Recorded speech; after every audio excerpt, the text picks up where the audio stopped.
Contract carriage വാഹനങ്ങളുടെ നികുതി ഏകീകരണത്തിൽ പ്രതിഷേധവുമായി contract carriage operators association ordinary വാഹനങ്ങൾക്ക് നികുതി വർദ്ധിപ്പിച്ച നടപടി പിൻവലിക്കണമെന്നാണ് ആവശ്യം. പ്രശ്നം പരിഹരിച്ചില്ലെങ്കിൽ പ്രതിഷേധ മാർച്ച് നടത്തുമെന്ന് കോൺട്രാക്ട് കാരേജ് ഓപ്പറേറ്റേഴ്സ് അസോസിയേഷൻ സംസ്ഥാന കമ്മിറ്റി വ്യക്തമാക്കി. 24-25 ബഡ്ജറ്റിൽ 10% ടാക്സ് എല്ലാ ഇനം വാഹനങ്ങൾക്കും കുറച്ചു.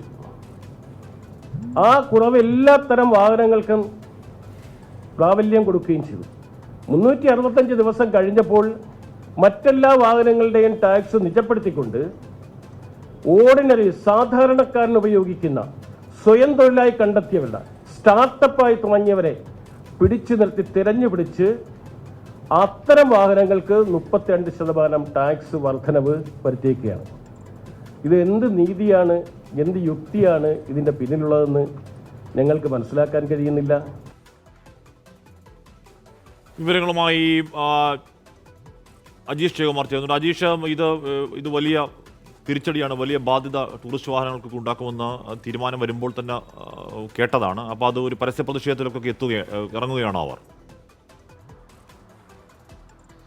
ഹാഷ്മി, അങ്ങനെയാണ്. ഈ ബഡ്ജറ്റിൽ ഇങ്ങനെ ഒരു പ്രഖ്യാപനം വന്ന സമയം മുതൽ ഇവർ ധനമന്ത്രിയും ഒപ്പം തന്നെ ഗതാഗത മന്ത്രിയും കണ്ടിരുന്നു, സംസ്ഥാന കമ്മിറ്റി കോൺട്രാക്ട് കാരേജ് ഓപ്പറേറ്റേഴ്സ് അസോസിയേഷൻ്റെ.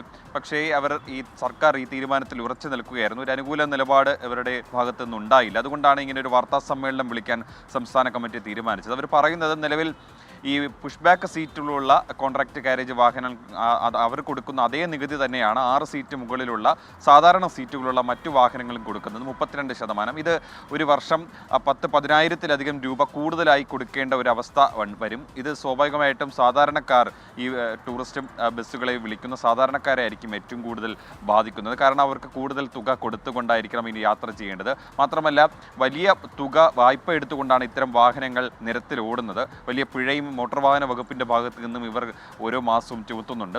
അതുകൊണ്ട് ഇതെല്ലാം കൂടിയാകുമ്പോൾ വലിയ തിരിച്ചടി ഉണ്ടാകുമെന്നാണ് ഇവർ പറയുന്നത്. അതുകൊണ്ടാണ് സർക്കാരിനോട് ഈ 32% നികുതി എന്നുള്ളത് തിരുത്തണമെന്ന് ആവശ്യപ്പെട്ടുകൊണ്ട് സമീപിച്ചത്. പക്ഷേ സർക്കാർ അനുകൂല തീരുമാനം എടുത്തില്ല. ഒരുപക്ഷെ പകുതിയായിട്ടെങ്കിലും കുറയ്ക്കണമെന്നൊരാവശ്യം ഇവർ ഉയർത്തുന്നുണ്ട്.